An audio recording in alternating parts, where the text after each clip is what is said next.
শব্দমোহ বন্ধনে কবে প্রথম ধরা পড়েছিলুম আজ মনে নেই।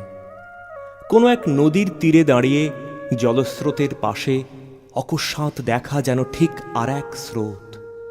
সমস্ত ধ্বনির পাশাপাশি অন্য এক ধ্বনি, জীবনযাপনের পাশাপাশি এক অদেখা জীবনযাপন। নৌকোর গলুইতে পা ঝুলিয়ে বসার মতন প্রিয় বাল্যকাল ছেড়ে একদিন এসেছি কৈশোরে। বাবার হাত শক্ত করে চেপে ধরে নিজের চোখের চেয়েও অনেক বড় চোখ মেলে পা দিয়েছিলাম এই শহরের বাঁধানো রাস্তায়। ছোট ছোট স্টিমারের মতো ট্রাম, মুখ না চেনা এত মানুষ, আর এত সাইনবোর্ড, এত হরফ, দেয়ালের এত পোশাক। ভোরের কুয়াশার মধ্যেও যেন সবকিছুর জ্যোতি ঠিকরে আসে আমার চোখে।